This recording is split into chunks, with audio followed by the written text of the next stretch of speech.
Meu nome é Pedro Eduardo, sou estudante da terceira série do Capcoluna UFV e apresento aqui o meu trabalho desenvolvido entre julho de 2019 e agosto de 2020, a partir da bolsa oferecida pelo CNPq através do PIBIC Ensino Médio.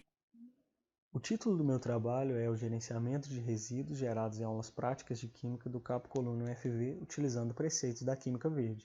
Tive como orientadora a professora Odilane Inácio de Carvalho Damasceno e esta apresentação está sendo feita no Simpósio de Integração Acadêmica em modalidade virtual no mês de agosto de 2020.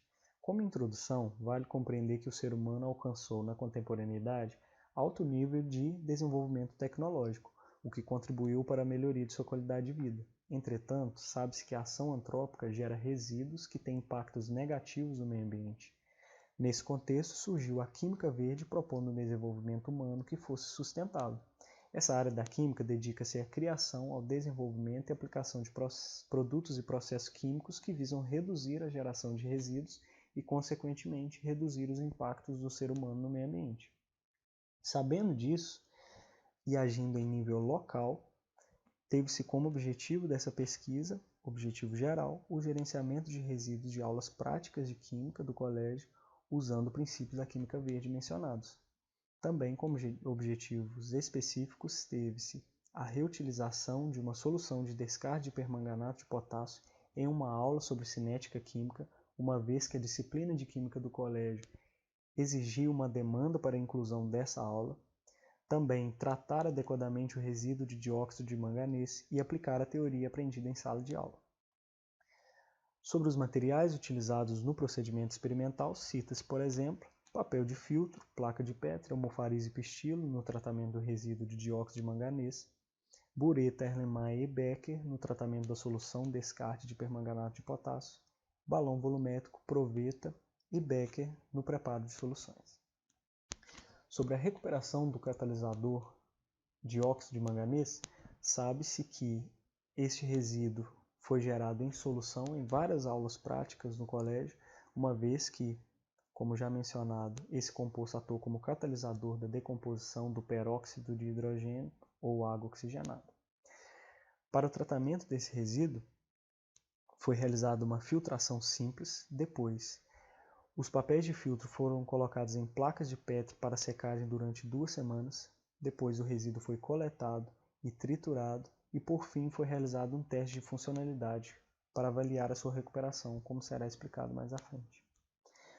Sobre a solução de descarte de permanganato de potássio, essa solução foi gerada em uma aula sobre concentração de soluções e inicialmente não era possível saber a concentração dessa solução. Por isso foi necessário realizar uma titulação de oxirredução para padronizar a solução e, portanto, descobrir a sua concentração e avaliar se a concentração era adequada para inclusão na aula de cinética.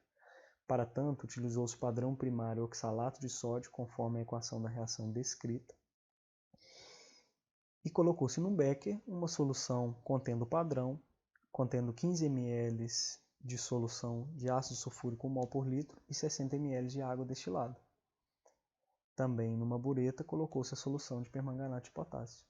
Foi realizada então uma titulação em triplicata, ou seja, pesou-se 3 massas próximas do padrão e as concentrações obtidas a partir dessas 3 titulações foram submetidas a um cálculo de média aritmética e obteve-se a concentração real da solução de permanganato de potássio, fixada em 5,85 vezes 10 a menos 3 mol por litro. Ora, sabe-se que essa concentração não seria adequada para usar essa solução na aula de cinética. Portanto, fez-se uma diluição dessa solução, adicionando-se 243 ml de água destilada para fixar a concentração da solução e, com sucesso, em 5 vezes 10 a menos 3 mol por litro. Falando rapidamente sobre o preparo de soluções, preparou-se uma solução de sacarose 1 mol por litro e uma solução de ácido sulfúrico 2 mol por litro. É importante ressaltar que, para preparo da solução de ácido sulfúrico, utilizou-se uma solução concentrada e, portanto, corrosiva. Por isso, utilizaram-se equipamentos de segurança e todo o processo foi realizado em estufa, conforme a imagem. Foram utilizados equipamentos de proteção individual e, por fim, a solução, após diluída, foi colocada em frasco. Sobre o teste de cinética, Utilizou-se a solução descarte de hipermanganato de potássio já padronizada, adicionou-se 5 ml dessa solução a 4 tubos e preparou-se outros 4 tubos contendo volumes diferentes de solução de sacarose, mesmo volume de ácido sulfúrico 2 mol por litro, volumes diferentes de água destilada. Analisa-se, portanto, a partir dessa tabela que os 4 tubos possuíram concentrações diferentes de sacarose. O teste de cinética consistiu-se em pegar os tubos contendo solução de sacarose e adicioná-los simultaneamente e respectivamente aos 4 tubos contendo solução de permanganato de potássio. Cronometrou-se então o tempo para descoramento do sistema, uma vez que a reação envolvida pode ser simplificada como descrito, em que o manganês de inox mais 7 cor violeta, que caracteriza a solução de permanganato, é reduzido em meio ácido formando manganês de inox 2+, que é incolor. Os resultados desse teste serão descritos mais à frente.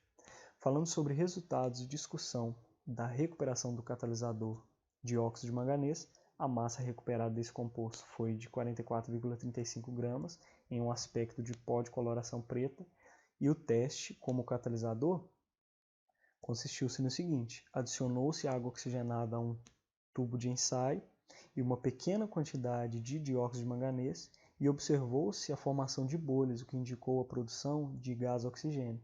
Concluiu-se, portanto, que o composto foi recuperado com eficácia.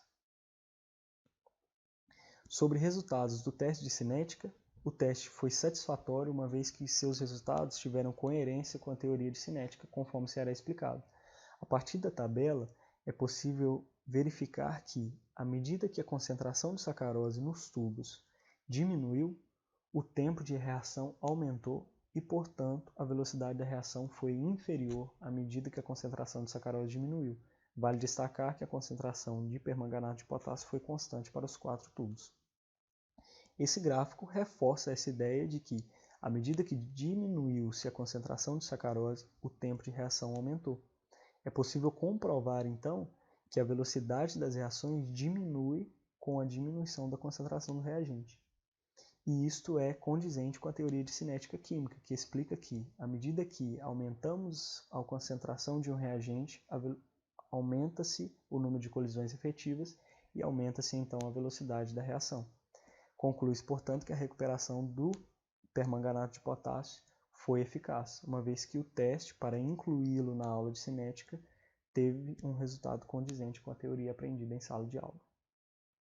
Concluindo, foi possível reduzir e até zerar a geração dos resíduos de óxido de manganês e permanganato de potássio, gerando um mecanismo sustentável em que esses resíduos gerados em certas aulas práticas puderam ser reutilizados em outras aulas.